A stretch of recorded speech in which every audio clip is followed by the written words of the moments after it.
Hello दोस्तों, नमस्कार। आप सभी लोगों का स्वागत है हमारे यूट्यूब चैनल स्टडी फायर में।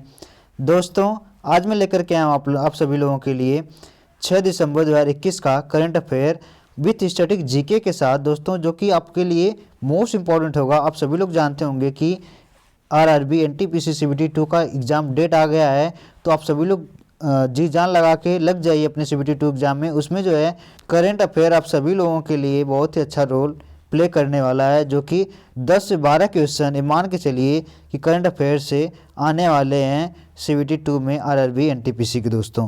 तो आप हमारे साथ जुड़िए, बहुत ही अच्छे से और सारी चीज़ें स्टैटिक जीके के साथ लेकर के आपको बताया जाएगा। तो चलिए शुरू करते हैं आज का पहला करंट अफेयर।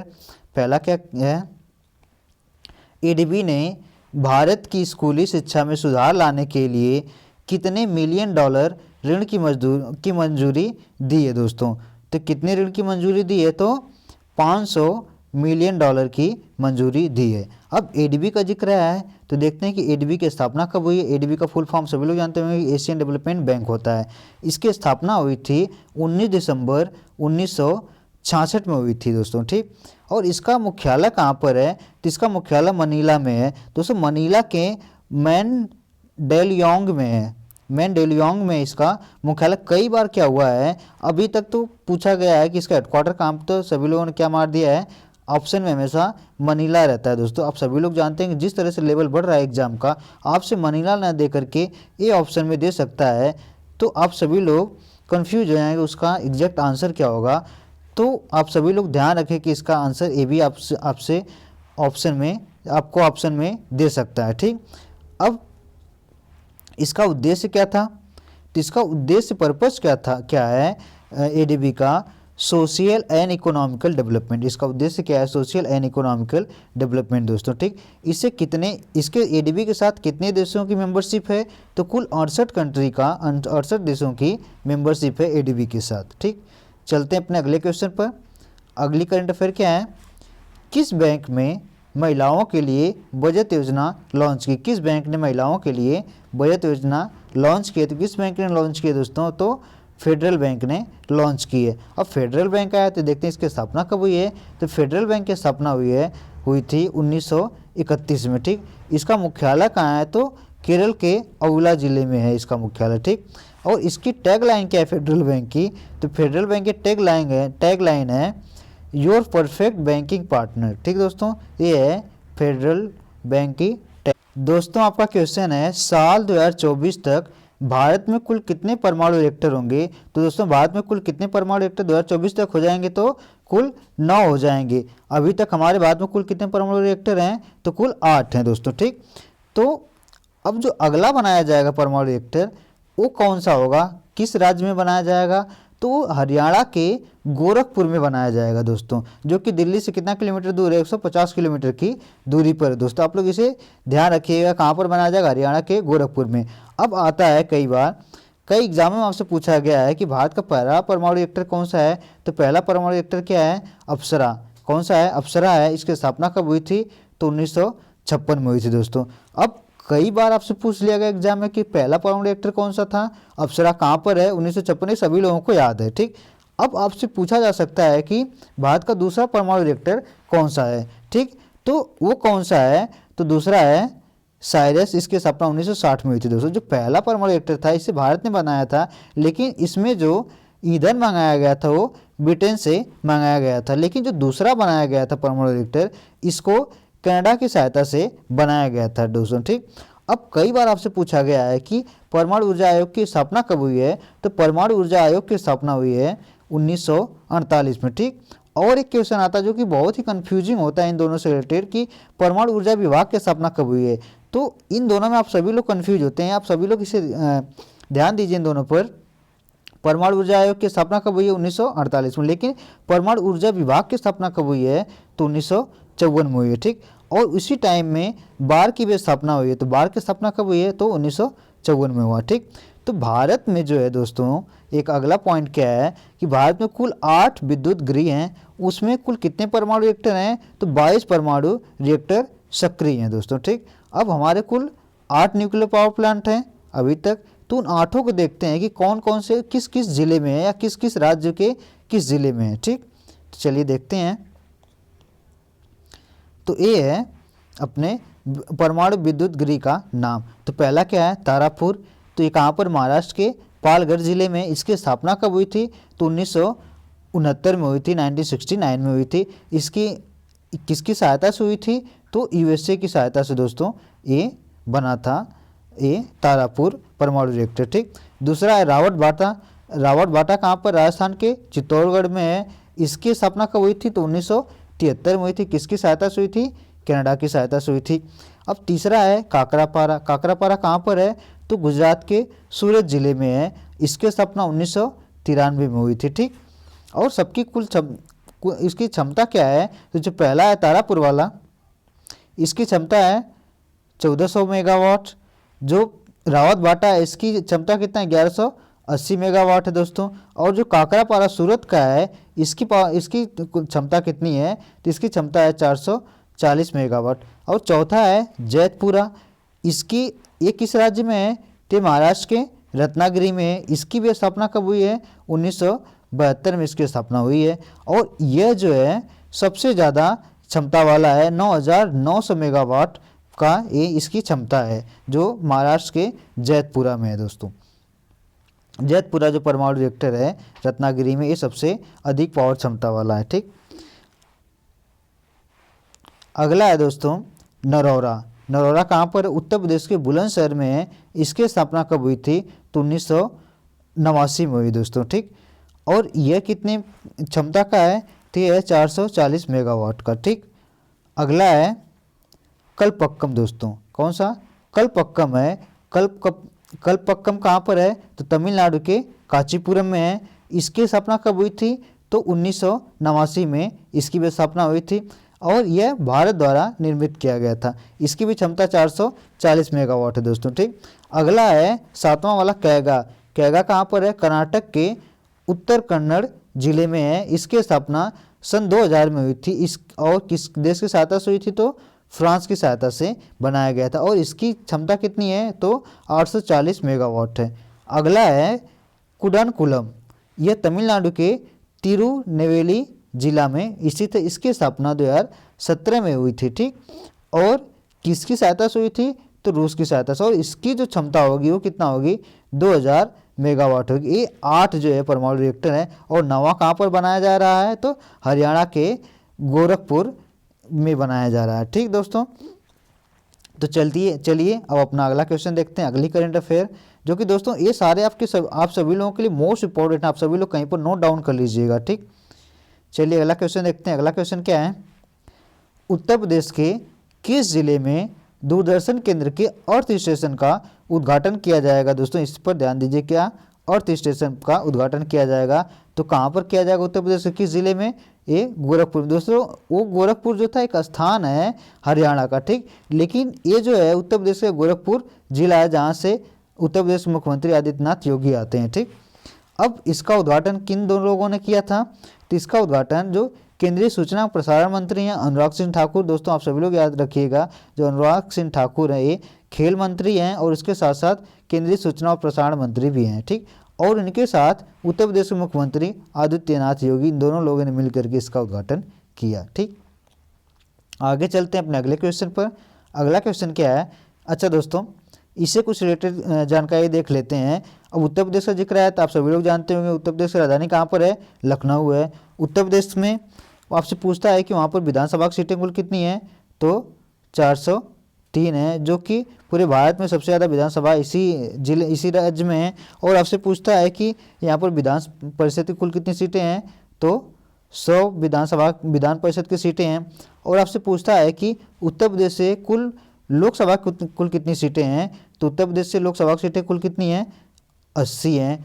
और आपसे पूछता है कि राज्यसभा कुल कितनी सीटें हैं, तो कितनी हैं, 31 हैं राज्यसभा की सीटें। ठीक दोस्तों, और आपसे पूछता है कि वहाँ के राज्यपाल कौन है, तो आनंदीबेन पटेल और मुख्यमंत्री आदित्यनाथ योगी जी हैं। ठीक, आगे चलते हैं अपने अगले क्वेश्चन पर। अगला क्वेश्चन है, भारतीय नौसेना हर साल किस दिन अपना स्थापना दिवस मनाती है।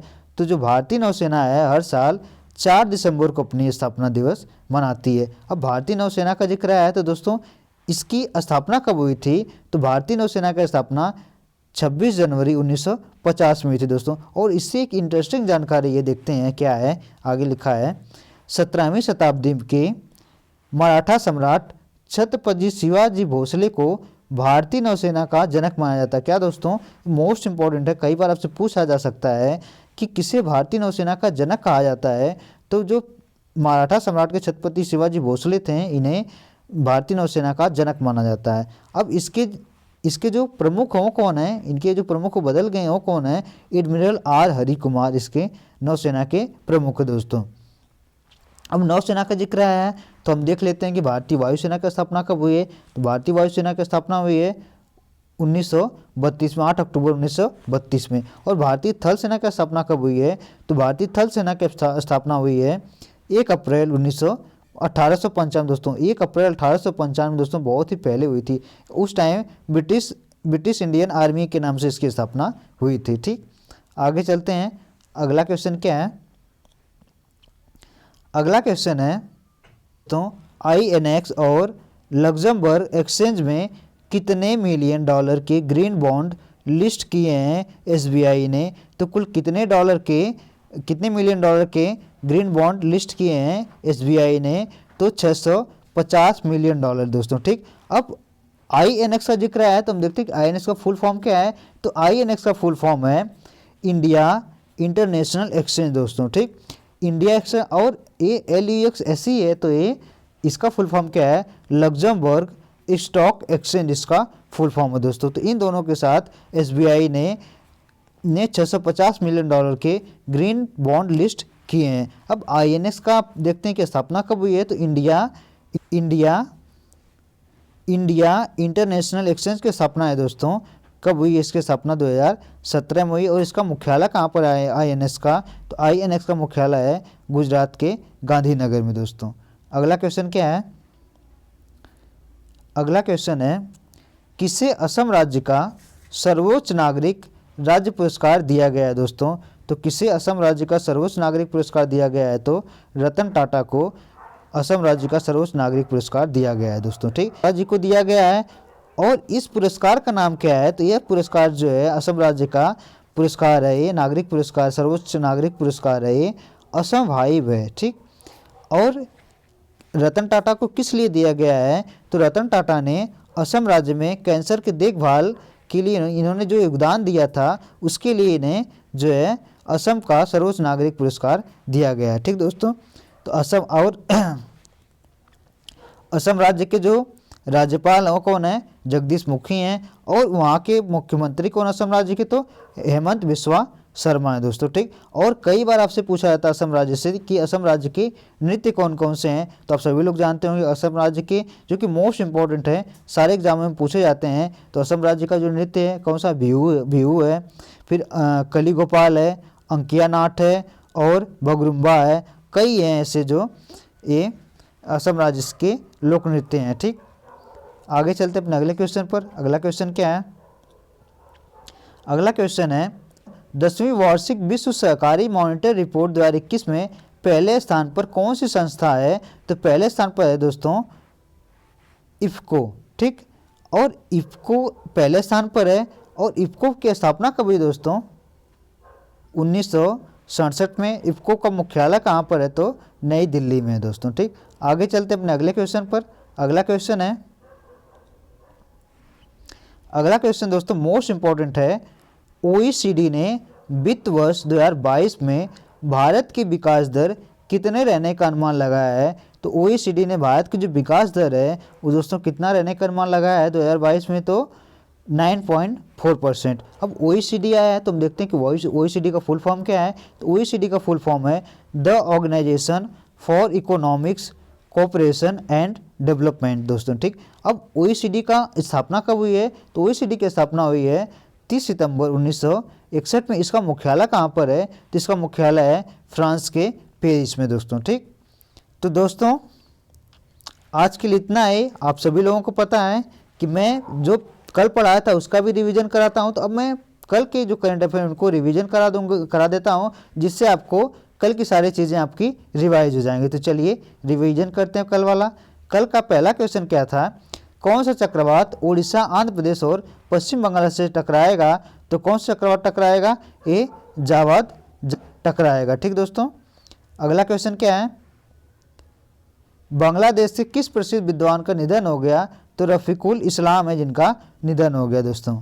अगला क्वेश्चन क्या है, भारतीय दूरसंचार विभाग ने किसके साथ संयुक्त साइबर ड्रिल 2021 का आयोजन किया? तो किसके साथ किया? इंटरनेशनल टेलीकम्युनिकेशन यूनियन के साथ ये ड्रिल आयोजन किया गया है दोस्तों। ठीक।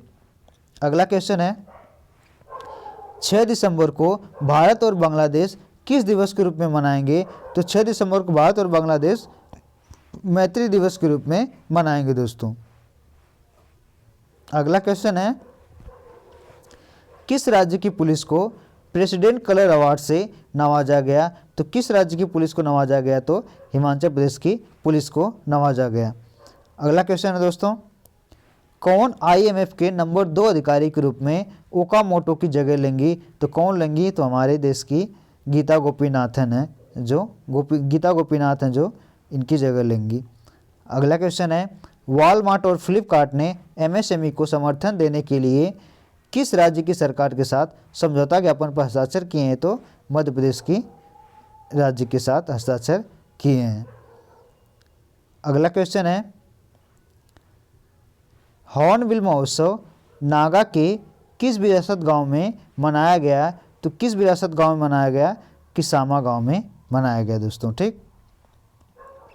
अगला क्वेश्चन है, भारत अंतर्राष्ट्रीय व्यापार मेले के 40वें संस्करण में किस राज्य ने स्वर्ण पदक पुरस्कार जीता? तो किस राज्य ने जीता स्वर्ण पदक दोस्तों? तो बिहार राज्य ने जीता। अगला क्वेश्चन है, वर्ल्ड एथलेटिक्स में किसे woman of the year award से सम्मानित किया गया? तो किसे सम्मानित किया गया? अंजू बॉबी जॉर्ज को सम्मानित किया गया। अगला क्वेश्चन है, किसे भारत पर्यटन विकास निगम के अध्यक्ष के रूप में नियुक्त किया गया? तो किसे नियुक्त किया गया था? तो नियुक्त किया गया है संबित पात्रा को। अगला क्वेश्चन है, तो दोस्तों आज के लिए इतना ही। आप सभी लोगों से रिक्वेस्ट है कि हमारे चैनल को शेयर, सब्सक्राइब और लाइक जरूर करें। तब तक के लिए आप सभी लोगों का बहुत बहुत धन्यवाद।